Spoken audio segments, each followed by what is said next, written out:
looking at. All right, so my final one is my Super Bowl pick, which I've already spoiled one. But we are doing a all Alpha Cat Super Bowl. As the apex predator, is it the lion or is it the Bengal?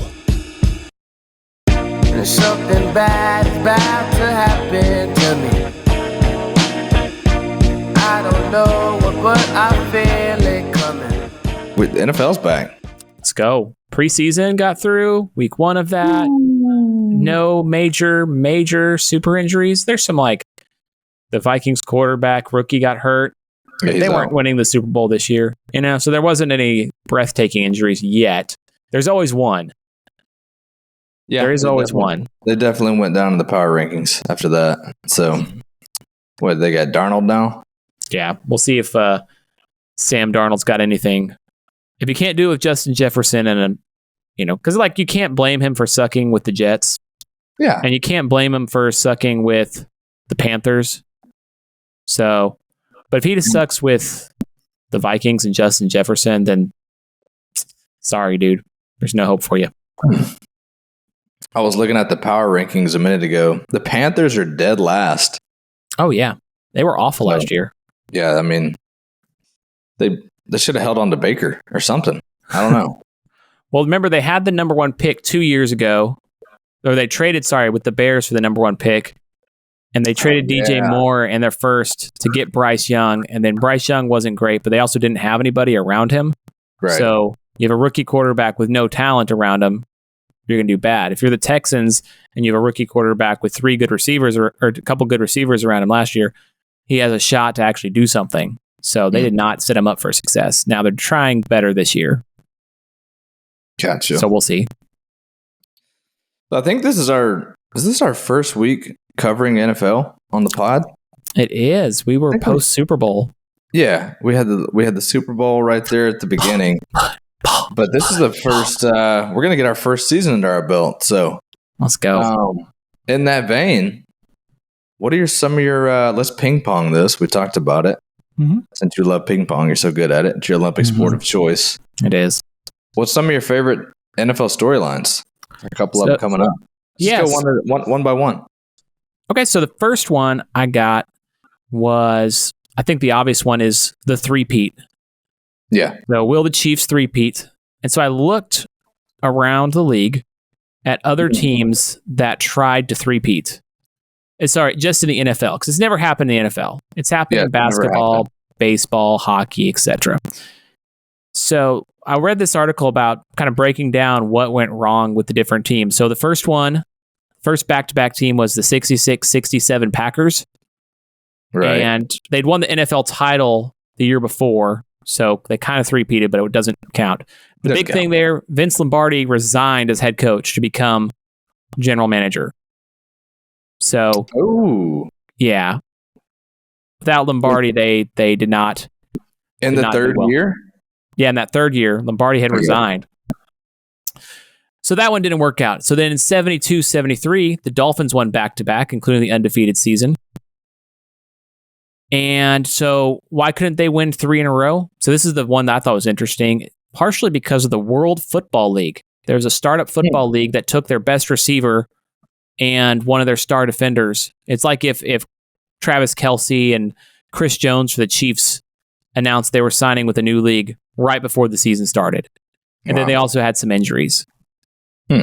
So they kind of ran into that. The Steelers won back-to-back in 74, 75, and 78 and 79, and they just lost to the Raiders both times. So there was a team that was like trying to break through. And then finally, the 49ers, or not finally, but the 49ers won 2 straight, but then they got beat by the Giants because Bill Parcells had their number. Yeah. And so there's always running into, then of course the Cowboys, and that one Jerry Jones sabotaged. Then the Broncos, what happened there? And Elway retired. Elway retired, yeah. That's what I thought. And then Patriots, just a lot of injuries. Their coordinators left. Things like that. So what derailed the Patriots was injuries. That could bring down the Chiefs. Like Andy they're going to Reid's- have their coach. Andy Reid's not going anywhere. Yeah, they have their coach and GM, and they have their quarterback. So injuries could derail them, and there's another team that could derail them, like a team where it's just their time, kind of like what the Raiders did to the Steelers. So maybe it's the Ravens or the Bengals, like a team that's just it's their time, or the Bills. Yeah. You got 3 teams that I feel like on the AFC are knocking at the door. I'm kind of big on the Ravens for this year. I feel like they may break through this year. I hope so for Lamar. Yeah, Lamar's had to lose seasons. Has he learned from it? I don't know, but hopefully.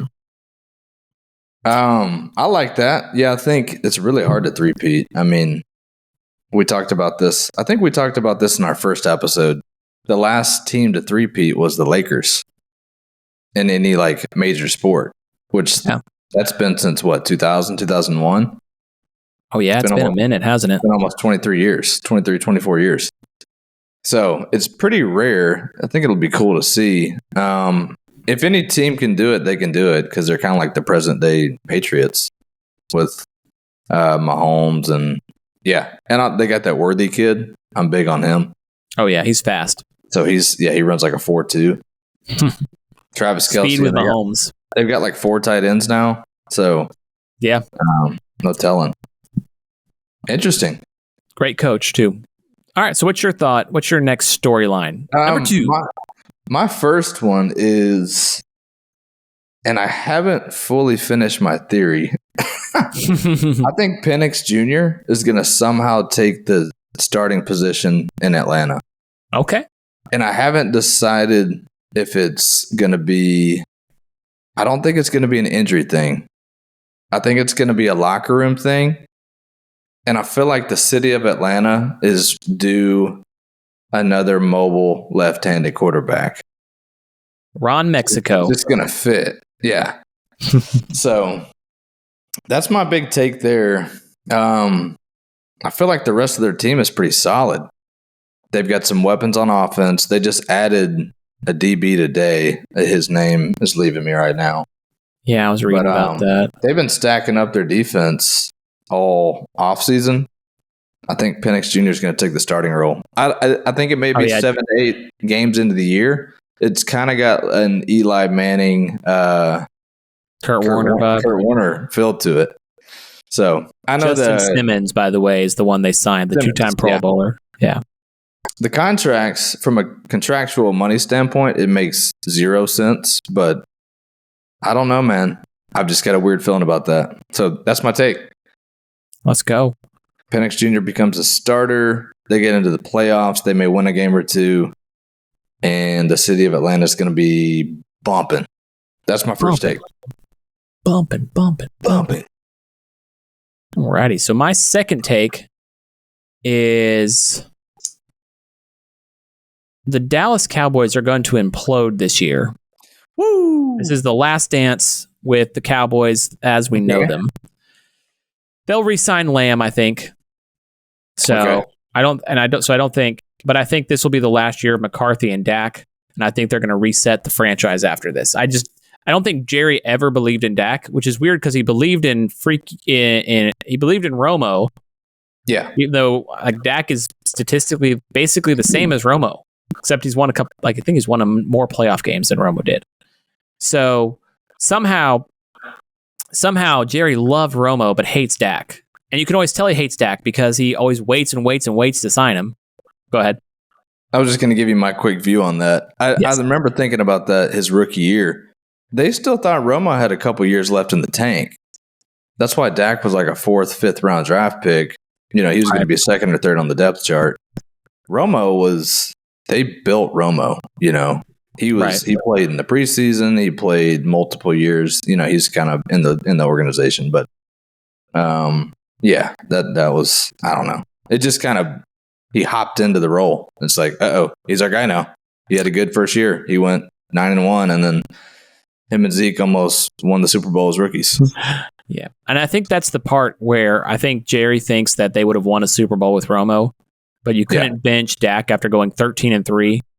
Right. Which makes total sense. Yeah. The weird thing, too, is it doesn't make sense. This team has won 12 games in a row in 3 straight seasons. Dang. And they've been right there with the 49ers in 2 of those playoff games and lost. Just little thing. I mean, if ifs, but basically if Tony Pollard doesn't shatter his leg in that game, I think they probably are either right there or they win that game. You know, when your best offensive weapon shatters his leg in a game, you lose. It happens. And the other one too, just like real tight game. Last year, the defense choked and the offense choked. So I don't want to hear Dak choked. Like the whole team did. Lamb couldn't get open. The play calling was bad. One of those interceptions was a horrible route concept. You had 2 slants going across the middle right in front of the linebacker, and the linebacker intercepted it on the hot read. And I'm just like, what are we doing? Why do we run 2 slants? You're like crowding the middle of the field and then targeting the middle of the field. Sorry, that's a little side rant. Unless you got somebody going behind him. So yes, sorry. The point is, Dak's in the final year of his contract. Lamb is holding out, and Micah Parsons has 2 years left. And they could have gotten ahead of this by locking up Dak years ago. And instead, they just, let's just wait. And like the price always goes up, so it doesn't make sense. So I just think they're going to be done with Dak. Like I've said before, I think he's going to the Giants this offseason. And yeah, that's basically it. Did they straight up just let him walk? Yes. Well, there's no trade or no. There's sign-in trade's not as big in the NFL. No, you don't do sign-in trades. Yeah, too risky. Too risky. Way too risky. This is the last, the implosion of the Cowboys. Make the playoffs, yes. Probably win a couple games, and then everyone walks. Like it. Woo. My second one, I'm debating between 2. Pick heads or tails. Tails. Ooh, okay. No. Well, I like both of them, so I'm going to do both of them at the same time. Are the Jets going to be any good? Aaron Rodgers is coming back. I feel like there was so much hype last year, like in the offseason, and is he going to come in and win 2 Super Bowls? Right. And then he plays 4 plays and he's out for the year, which is unfortunate. But it sounds like kind of the pressure's off over there. They're just kind of excited to have him back. And from what the media is saying, the Jets look like a great team. And they're going to do well this year. I'm curious to see how good they are. I don't necessarily have a barometer on what I think is going to happen. And then the other one is how CJ Stroud does in his sophomore year. Are the Texans, was last year a fluke, or are they actually a solid team? I believe they're a great team, but you know how hard it is to be a good NFL team 2-3 years in a row. So I'm going to be tracking those 2 teams. I'm going to be watching the Texans and the Jets. Not saying I'm a fan, just saying I want to see how they do. I like it. Yeah. All right, my storyline. This is the San Francisco 49ers' last chance. Woo! Because they're about to have to pay Brock Purdy a lot of money or let him start over with a different quarterback, which, if you've watched our show for a while, that's what I would do. Once you pay the quarterback, you're not going to have 2 elite receivers. They're dealing with that with Ayuk right now. They're going to have to get rid of Debo or Ayuk. Kittle's getting older. McCaffrey, I mean, he's ancient, right? Because he's almost 30.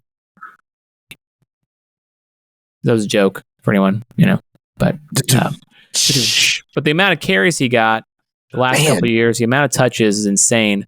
I just think this is their last chance to actually win a Super Bowl with this core group. Kind of like the Cowboys. I think the Cowboys and Niners, it's the last dance. Teams that lose the Super Bowl traditionally take a step back because it's very emotional. It's a hard gutting loss. So, how long is Kittle's deal? How old is Kittle? No, how long is his deal? He'll be there for a couple more years. I like where you're going, though. He's got a couple. So he signed a 5-year deal that runs through 2025. So it's going to be really hard. So next year is his last year. I don't think they're going to pay Purdy. He's too small. He's a game manager. I don't know. I don't want to get into all that. All right, what's your third one? Wow. Well, alrighty. I got another heads or tails one. Okay, heads this time. All right, you're going to like this one. Dang it. And I may have stolen it from you. Okay. The more I watch him in the preseason, which hadn't been a lot, I already like him a lot. Caleb Williams. Dude, yes. I think the Bears are going to be great. And even just watching him practice and a little bit of preseason play, I'm like, man, I know it's early, but he's Mahomes-esque. He's special. He's that talented. I think they're going to be good. I think he's the real deal. And I think the diva stuff is not going to be a problem. I feel like you can be a diva and a quarterback. Somehow you can that be a works. diva and a quarterback for sure. But I think you get away with it more. That's what I'm saying. Because you have the ball every play. It's all I'm on pretty you. excited. I'm excited for him. I want to see how good they can be, how good he can be, and especially his first year. I've got very high hopes, though. I think they'll be really good. I think they're going to compete for the playoffs. This division is really good. So Minnesota, I think, will be competitive, but at the bottom. 6-11, 7-10 type. Yeah. The Packers and the Lions are my. I'm going to reveal this later, but right now, the Lions are my Super Bowl pick. The Packers are really, really good. I think they should have. They had the 49ers. They blew that game, and also some bad ref calls, but whatever. Yeah. So the Packers are really good. The Lions are really good. Both of them could have beaten the 49ers easily. They both had them dead to rights. And yeah, so I don't think this year's the year for the Bears. They might sneak in as a wild card depending on how schedules and things go. Like the Cowboys are imploding. I think the Eagles are going to have a different coach at the end of the year as well. So there might be a wild card spot available for the Bears to go up and grab. But I would say next year, look out for them to be real contenders. Oh, for sure. He's going to be in the mix. I was going to say, the Lions right now, they're third in the power rankings, I guess, in the odds to win the Super Bowl. Or at least the ones I'm looking at. All right, so my final one is my Super Bowl pick, which I've already spoiled one. But we are doing a all Alpha Cat Super Bowl. As the apex predator, is it the lion or is it the Bengal? Oh, you're going Lions, Bengals. Lions, Bengals. There's only one person who has beaten Patrick Mahomes in the playoffs, not named Tom Brady, and it's Joe Burrow. Joe Burrow. Give me Joe Burrow with a comeback season. Give me Jamar Chase with not a record-setting season, but a strong season. Give me the Bengals to upset the Chiefs, who I think were probably better, but I think the fatigue is going to get to them eventually. And sometimes, like I said, those up-and-coming teams, sometimes it's just your year. Yeah. That is my Super Bowl pick, Lions over Bengals. I love it. I don't think I'm prepared to make a pick yet. Let me do that next week. Just be reckless. That's what I'm doing. Just be reckless. Let me give a little thought to it. Maybe by the end of the episode. Panthers versus... let's go. If I had to pull Panthers, Patriots. No, crap. I'm going to go Ravens. I think they get over the hump, especially now that OBJ's gone, and they make it happen. And for my last storyline, I'm going to pose it as a question to you. Who is the starter week 1 for the Pittsburgh Steelers? Fields or Wilson? I think it's Justin Fields. Woo! That's what I'm thinking. I think that gives them a little more dynamicy. Is that a word? To the offense. I think Wilson's on a cheap contract, so I don't think that the politics matter too much. And I think if Justin Fields shows something, then perhaps they have their quarterback for the future. Whereas if Wilson shows something, you have your quarterback for maybe a year or so more. 2 or 3 years. Yeah. But I think that the ceiling is the roof. No, that's something else. I think the ceiling for Fields is higher than the ceiling for Wilson, even if the floor for Fields is lower. He can be worse than Wilson can, because Wilson was actually not bad last year. He operated pretty well within Sean Payton's offense. And what were they, 9-8 or 8-9? The offense wasn't the problem. The defense was the problem. The year before, when Well, they got beat by- whoever their coach was, who should not have been a head coach, but he was Aaron Rodgers' boy. That was a debacle. That was more of a coaching problem than anything else. But yeah, the offense was fine last year. They got blitzed a few times, but they were all right. Yeah. I mean, they beat the Chiefs once and almost beat them again. It's just they got 70 hung on them one time, and everyone remembers that. I can't forget it. That was insane. I mean, you don't see that very often. Achane with 200 yards rushing, Tyreek Hill 157 yards receiving. Comical. Who was the other? Mostert was the other one. He had, let's see here, Dolphins. Mostert only had 82 yards. Chris Brooks had 66 yards, but 203 yards rushing for one player on 18 carries. Insanity. Just insanity. But I'm going to go Wilson just to, why not? Why not? I think he may be the guy. I think they'll go 8-9 and somehow sneak into the playoffs, or 9-8. The Mike Tomlin trick where he never has a losing record. Yeah, he's like, we won by one game. So everybody gets black Air Forces and they lose in the first round. Let's go. There's something bad about